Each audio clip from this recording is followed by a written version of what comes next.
স্বাগত ডিবিসি দেশের সংবাদে, আপনাদের সাথে আছে রেদওয়ান আহমেদ। বিএসএফ এর কাঁটাতারের বেড়া দেওয়ার চেষ্টা ও কৃষকের কাজে বাধা দেওয়ার ঘটনায় বাংলাদেশ ভারত সীমান্ত এলাকায় উত্তেজনা অব্যাহত রয়েছে। সীমান্তবাসীদের অভিযোগ, লালমনিরহাটের দহগ্রাম সীমান্তে বিএসএফ টহল জোরদার করলেও তেমন তৎপর নয় বিজিবি। আর বিজিবির দাবি পরিস্থিতি স্বাভাবিক। এদিকে সাতক্ষীরার ভোমরা সীমান্তের লক্ষ্মীদারি এলাকায় চাষের জমি নিয়ে বিএসএফ এর সাথে সমস্যা সমাধানে জরিপের দিন ঠিক করা হয়েছে 20 জানুয়ারি। লালমনিরহাটের দহগ্রাম সীমান্তে শূন্যরেখা বরাবর বিএসএফ এর কাঁটাতারের বেড়া নির্মাণের চেষ্টা ব্যর্থ হয় বিজিবির বাধায়। বন্ধ করা হয় কাজ। 4 দিন পার হলেও কোনো সমাধানে আসেনি। এতে নিরাপত্তার শঙ্কায় চরম আতঙ্কে দিন কাটছে সীমান্তের লোকজনের। 41 নম্বর পিলারে এদিকে তার কাটা কাটতেছে, তার কাটারা আসে করে না, আমরা বাধা দিতেছি, বাধা মানতেছে না। বিজিবি ফোন করে নিয়ে আসলাম। কাঁটাতারের বেড়া যে জিরো লাইনের কাছে দেওয়াতে আমাদের কৃষক লোকের ক্ষতি হচ্ছে। আমাদের অভিযোগ উঠেছে বেড়ার প্রায় 24টি খুঁটি পড়েছে বাংলাদেশের ভেতরে। সেই সাথে নতুন করে সিসি ক্যামেরা ও উচ্চ ক্ষমতার লাইট জ্বালিয়ে আতঙ্ক সৃষ্টি করছে বিএসএফ। অ্যাঙ্গেলের খুঁটি গাচ্ছে বাংলাদেশে, জোরপূর্বক গাচ্ছে। এই কারণে আমরা আতঙ্কের মধ্যে আছি। এখন আমরা সাধারণ কৃষক মানুষ, আমরা যে মাঠে কাজ করব, আমরা খুব ভয়ের মধ্যে আছি।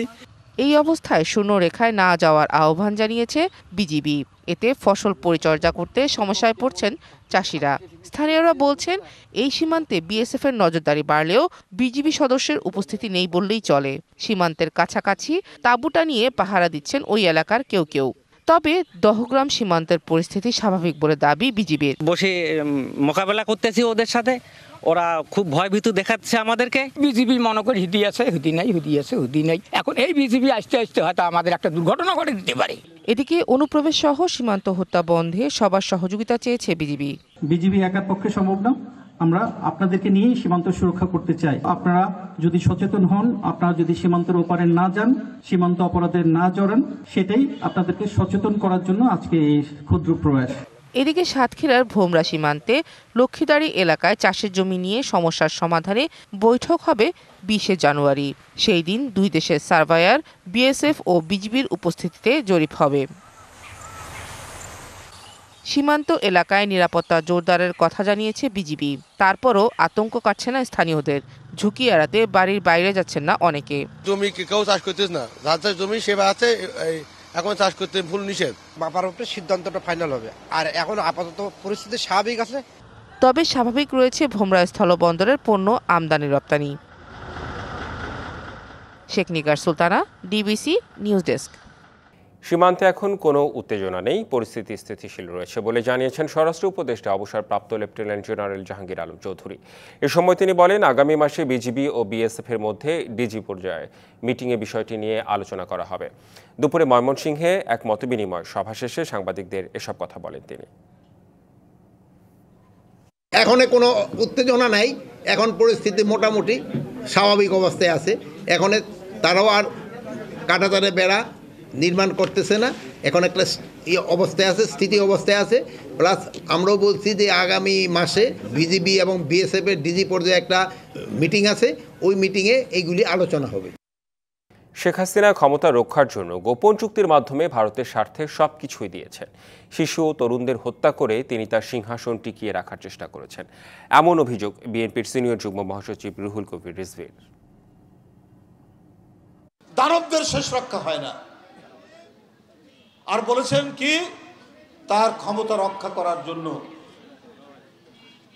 তিনি শুধু একটি দেশকেই সমীহ করতেন, মুরব্বি মানতেন। আর এই জন্য বলেছিলেন যে আমি ভারতকে যা দিয়েছি তারা কোনোদিন ভুলতে পারবে না, তার বিরুদ্ধে যাবে কেন? যারা আগামী দিনে ক্ষমতায় আসবে তারা তরুণ প্রজন্মের ভাষা বুঝতে ব্যর্থ হলে আওয়ামী লীগের মতো পরিণতি হবে, এমন মন্তব্য করেছেন বৈষম্য বিরোধী ছাত্র আন্দোলনের আহ্বায়ক হাসনাত আবদুল্লাহ। জুলাই বিপ্লবের ঘোষণাপত্রের দাবিতে নারায়ণগঞ্জে গণসংযোগ ও লিফলেট বিতরণ কর্মসূচিতে তিনি আরও বলেন, যারাই ফ্যাসিবাদের পক্ষে কথা বলবে তরুণরা তাদের বিপক্ষেই থাকবে। আওয়ামী লীগ ছাড়া আগামী জাতীয় সংসদ নির্বাচন অংশগ্রহণমূলক নির্বাচন হবে না যারা বলে, তারা ফ্যাসিবাদের ইন্ধনে ছিল বলে মন্তব্য তার। আমরা স্পষ্টভাবে বলতে চাই, এই গণঅভ্যুত্থানে সকল ক্রিয়াশীল রাজনৈতিক যে দলগুলো ছিল, সেগুলো ফ্যাসিবাদ বিরোধী যে রাজনৈতিক দলগুলো ছিল, সেগুলো ছাত্র আন্দোলনের নেতৃত্বে এসে আমরা এই ফেসিবাদের আমরা সমূল উৎপাদন করেছি। আওয়ামী লীগের প্রশ্নে সর্বপ্রথম যে বিষয়টি আসবে সেটি হচ্ছে আওয়ামী লীগের আগে বিচার হতে হবে।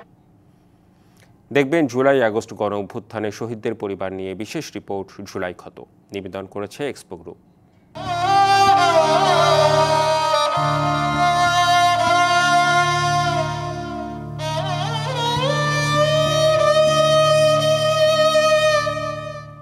কিশোরগঞ্জ জেলার করিমগঞ্জের মোবারক হোসেন বৈষম্য বিরোধী ছাত্র আন্দোলনের সময় মেয়ের জন্য চিপস কিনতে গিয়ে রাজধানীর রায়েরবাগে পুলিশের গুলিতে নিহত হন তিনি।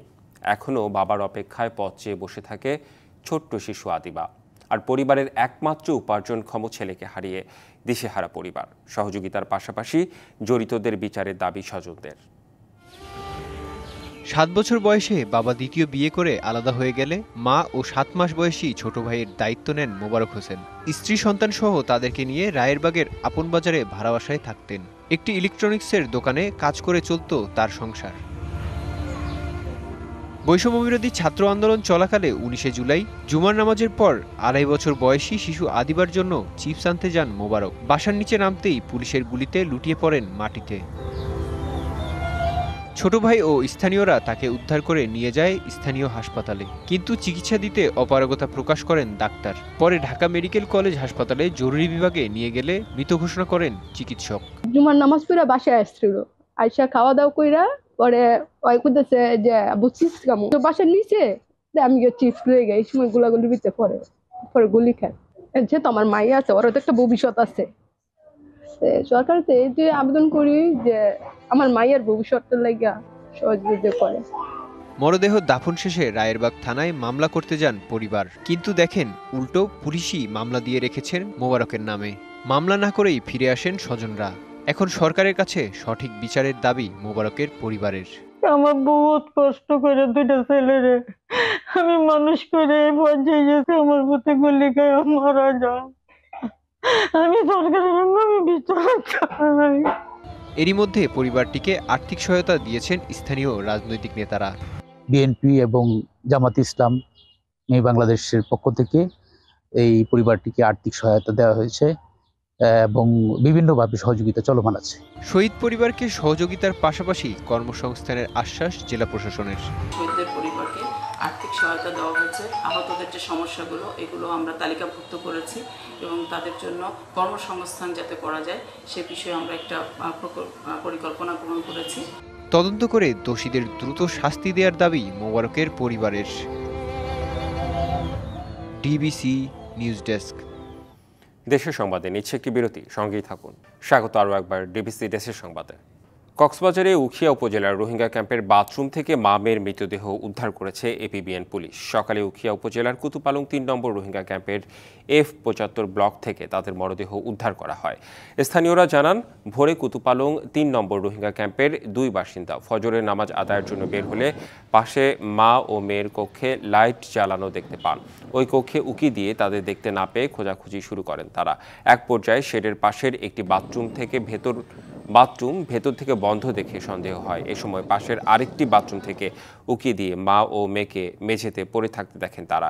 এ সময় তাদের চিৎকারে আশপাশের লোকজন এগিয়ে এসে মা ও মেয়েকে মৃত অবস্থায় উদ্ধার করে। নিহতদের মধ্যে মমতাজ বেগমের শরীরে আঘাতের কোনো চিহ্ন পাওয়া যায়নি, তবে সুবাইদা বিবির কপালে লালচে দাগ, গলায় সামান্য দাগ এবং কানের পিছনে সামান্য রক্ত দেখা গেছে। স্বাভাবিক মৃত্যু নাকি হত্যাকাণ্ড তদন্তের পর জানা যাবে বলে জানায় পুলিশ। মেরিল পেট্রোলিয়াম জেলি সৌজন্যে এবার জানাবো শীতের গল্প।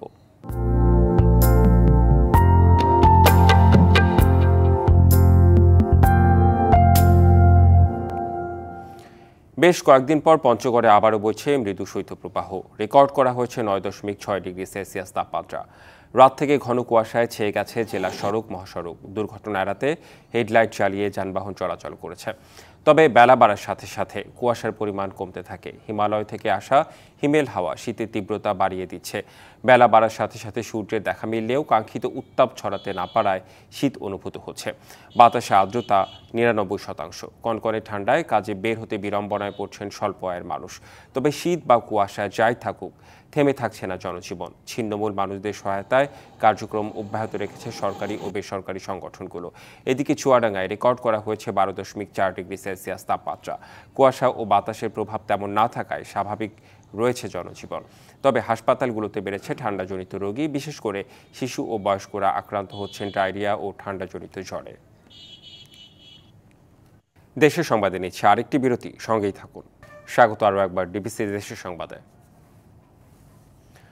নওগাঁর মহাদেবপুরে ডাকাতি সহ গৃহবধূকে দল বেঁধে ধর্ষণের ঘটনায় ডাকাত দলের 7 জনকে গ্রেপ্তার করেছে পুলিশ। এর মধ্যে 3 জন আদালতে স্বীকারোক্তিমূলক জবানবন্দি দিয়েছে। দুপুরে সংবাদ সম্মেলনে পুলিশ সুপার জানায়, গত 9 ডিসেম্বর রাতে মহাদেবপুর উপজেলার খাজুর গ্রামের একটি বাড়িতে ডাকাত দল অস্ত্রের মুখে জিম্মি করে স্বর্ণের চেইন, নগদ টাকা ডাকাতি করে। এই সময় তারা গৃহবধূকে অপহরণ করে প্রায় আধা কিলোমিটার দূরে ফাঁকা মাঠে নিয়ে দল বেঁধে ধর্ষণ করে। আসামিদের আদালতে নেওয়ার পর 3 জন স্বীকারোক্তিমূলক জবানবন্দি দিয়েছে। বিশেষজ্ঞদের সাথে আলাপ করে কারেন্ট জালের নেটের সাইজ নির্ধারণ করা হবে বলে মন্তব্য করেছেন মৎস্য উপদেষ্টা ফরিদা আক্তার। দুপুরে মুন্সিগঞ্জের জেলা প্রশাসনের কর্মকর্তা, আইনশৃঙ্খলা বাহিনী, মৎস্য অধিদপ্তরের কর্মকর্তা, মৎস্য জাল উৎপাদনকারী ও মৎস্যজীবীদের সাথে মতবিনিময় সভায় একথা বলেন। এ সময় তিনি বলেন, দামে সস্তা ও পরিবহনের সুবিধার কারণে জেলেরা কারেন্ট জাল বেশি ব্যবহার করছে। মুন্সিগঞ্জ সহ দেশের বিভিন্ন অঞ্চলে কারেন্ট জাল উৎপাদন হচ্ছে। এগুলো নিয়ন্ত্রণে নিয়মিত অভিযান চালানো হচ্ছে এবং জাল জব্দ করা হচ্ছে বলে জানিয়েছেন মৎস্য উপদেষ্টা। এর আগে তিনি জেলা প্রশাসক কার্যালয়ে স্থাপিত জুলাই স্মৃতি কর্নার উদ্বোধন করেন। জাহাঙ্গীরনগর বিশ্ববিদ্যালয়ে বর্ণাঢ্য আয়োজনে পালিত হল নাট্যাচার্য সেলিম আল দীনের 18তম প্রয়াণ দিবস।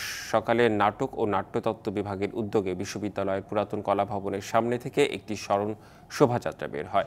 শোভাযাত্রাটি বিশ্ববিদ্যালয়ের বিভিন্ন সড়ক প্রদক্ষিণ করে সেলিম আল দীনের সমাধিস্থলে এসে শেষ হয়।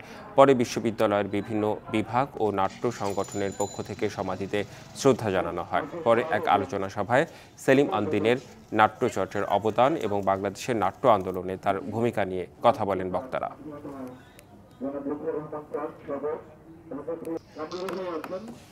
দেশের সংবাদে এই ছিল এখনকার মতো। ডিবিসি নিউজের সংবাদগুলো পড়তে ভিজিট করুন dbcnews.tv আর ভিজিট করুন ডিবিসি নিউজের ফেসবুক পেজ এবং ইউটিউব চ্যানেল। সঙ্গেই থাকুন।